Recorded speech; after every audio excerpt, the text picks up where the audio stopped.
Vamos falar agora sobre a Siphonaptera. No mundo, são descritas 15 famílias e mais de 3.000 espécies de pulgas. 8 dessas famílias existem no Brasil e 3 apresentam uma importância médica ou veterinária muito grande. Uma delas é a Pulicidae. Inclui espécies de parasitas de uma ampla variedade de mamíferos e apresenta distribuição mundial com os gêneros Pulix, Xenopsila e Quitenocephalides. A família da Rhopalopsidae é considerada a mais importante devido à sua ampla distribuição geográfica, número de táxons e caráter endêmico de diversas espécies, em sua maioria de parasitas e roedores, com o gênero Polygenes. Tem também a Tungidae. Inclui espécies de gênero Tunga, popularmente chamado do bicho de pé, sendo a menor das pulgas e exclusivamente hematófagas. As espécies do gênero Ectopsila, pulga semipenetrantes. Então, eu vou falar sobre a morfologia das pulgas e vou começar falando sobre o corpo. O corpo das pulgas é achatado lateralmente, o que facilita a locomoção entre os pelos dos hospedeiros. Essa forma ajuda a evitar a retirada delas durante o ato de se alimentar-se. Sobre a cabeça. A cabeça das pulgas é rígida e possui peças bucais adaptadas para a perfuração e sucção do sangue. As antenas são pequenas e geralmente não são visíveis à primeira vista. Sobre os olhos. Muitas espécies não possuem olhos compostos, mas possuem olhos simples, o que facilita na percepção da luz. Sobre as patas. As pulgas possuem 3 pares de patas, sendo que o terceiro par de pata é muito mais longo e adaptado para saltar grandes distâncias. Sobre os quitinídeos. Muitos siphonapteras possuem quitinídeos, que são estruturas em forma de pente ao longo do corpo. Esses quitinídeos ajudam na ancoragem durante a alimentação e na identificação das espécies. Sobre o abdômen das pulgas. O abdômen das pulgas é segmentado e pode se expandir para armazenar sangue, permitindo-se com que as pulgas sobrevivam um período maior sem se alimentar. Sobre as diferenças morfológicas das principais espécies, começando pela Tunga penetrans, fonte em ângulo, cabeça com a ausência de quitinídeos e a soma dos 3 segmentos torácicos é menor que o primeiro segmento abdominal. Quitenocephalides felis, conhecida como a pulga dos gatos, possui peças bucais adaptadas para a perfuração e sucção do sangue. Possui um quitinídeo genal em formato de pente. Esse quitinídeo genal dificulta a remoção das pulgas dos pelos dos hospedeiros. Já em Quitenocephalides canis, o primeiro quitinídeo é menor que os outros e tem a cabeça mais fechada do que em Quitenocephalides felis. O Lex irritans é a pulga mais comum do homem. Não possui quitinídeos, tem a cabeça arredondada e possui olhos grandes. Tem uma cerda ocular e uma cerda genal.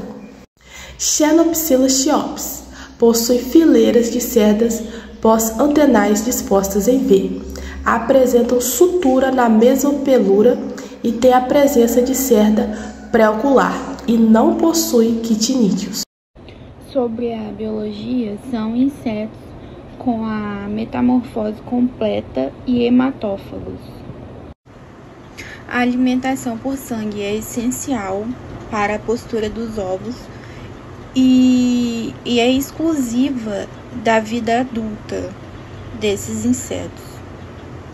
Esses insetos fazem cerca de 2 a 3 refeições por dia, de 10 minutos cada em média. O ciclo de vida pode durar de 25 a 30 dias. A maior parte do ciclo biológico ocorre fora do hospedeiro. E a fêmea pode botar cerca de 400 a 500 ovos ao longo de toda a sua vida. A eclosão de dentro do ovo da larva se dá de 1 a 2 dias após os ovos chegarem ao meio ambiente. E as larvas, elas são vermiformes apodas e contêm um espinho na cabeça que ajudam a elas se eclodirem de dentro do ovo, ajudam a quebrar a casca do ovo para elas saírem. As larvas são ativas e alimentam-se de detritos orgânicos, proteináceos e também de fezes das pulgas adultas. São encontradas em fendas de pisos, ninhos e ao abrigo da luz. A nível de curiosidade, as pulgas podem sobreviver até 6 meses sem alimentação e de 1 a 2 anos é o tempo estimulado do seu tempo máximo de vida. Vim explicar um pouco sobre o ciclo de vida das pulgas e inicia-se basicamente com a copulação da fêmea e do macho púberes sobre o hospedeiro.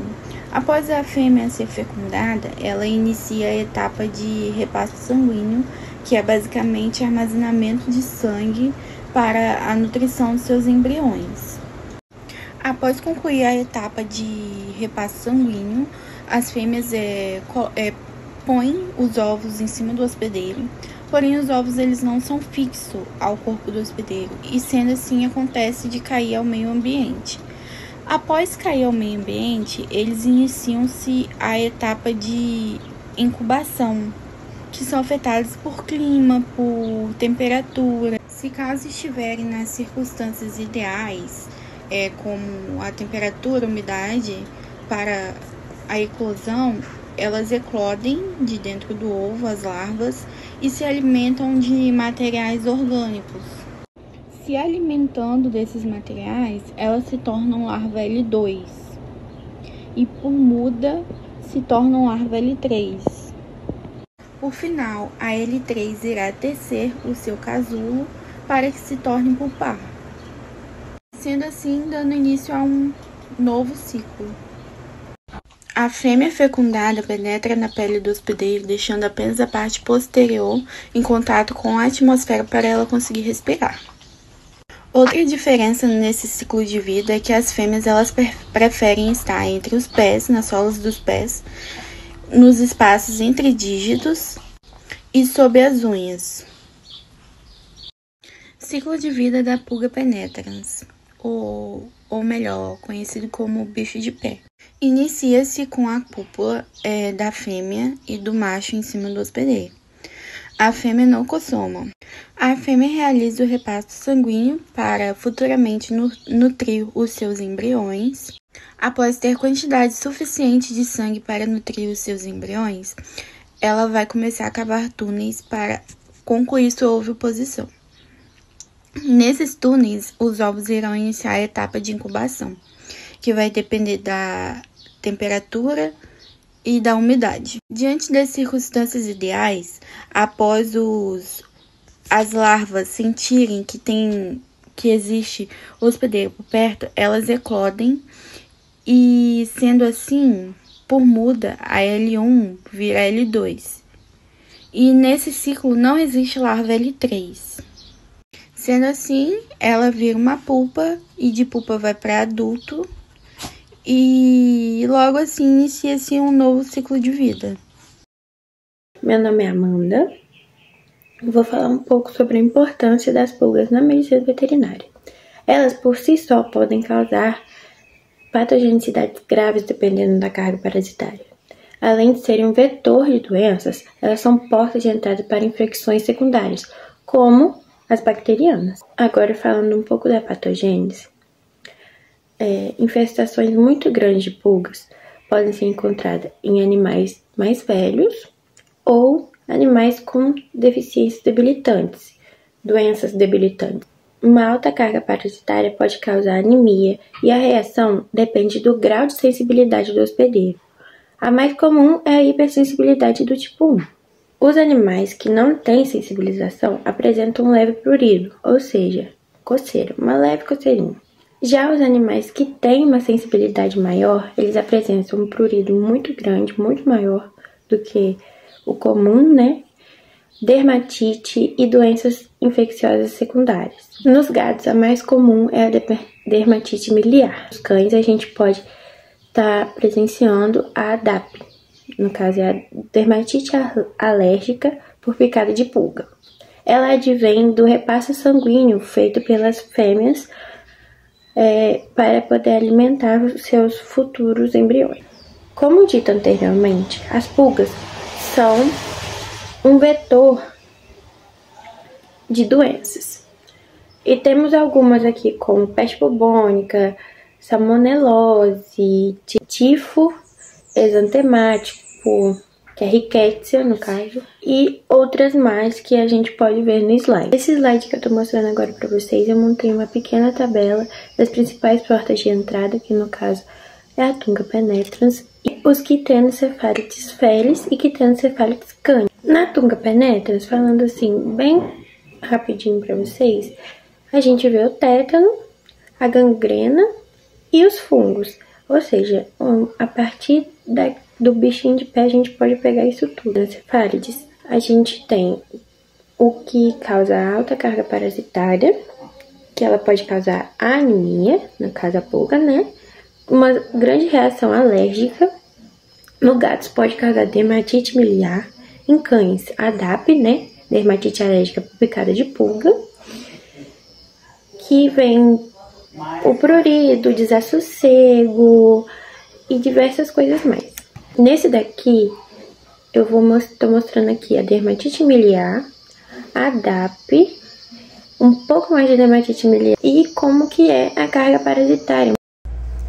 Eu vou falar um pouco sobre o controle e profilaxia das pulgas, né? Que são necessárias para reduzir o risco de infestações e doenças associadas, né?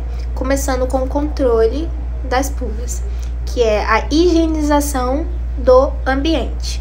Ali você manter o ambiente em que seu pet fica higienizado, que é aspirar tapetes, carpetes, sofás, né?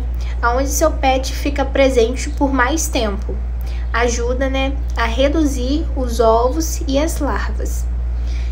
Fazer também o uso de inseticida, né, contra pulgas. Passar o inseticida onde as pulgas ficam mais presentes, né? E aí a gente entra com tratamento animal, né? Que seria os antipulgas, né? Que existem diversos produtos, né, para você ter o controle adequado com o seu pet, que é o comprimido, o shampoo, o sabonete, as coleiras, os sprays, né, entre outras indicações que seu veterinário passa. E você também manter o banho do seu pet em dia. O banho do seu pet em dia ajuda você ter o controle de infestações leves, né? Com shampoo antipulga. Você usar o shampoo antipulga no seu pet, você consegue ter um controle, né, de infestações leves, né? Ele controla infestações leves, né? E você também ter o controle periódico é muito essencial. Você acompanhar aquele controle que o veterinário passa para você. Agora, a profilaxia é a prevenção de novas infestações, que é manter o ambiente limpo e fazer o tratamento adequado para que as pulgas não voltem a se estabelecer, que é basicamente você seguir aquele controle padrão, né? Que é a higienização do ambiente e fazer o tratamento regular do seu pet.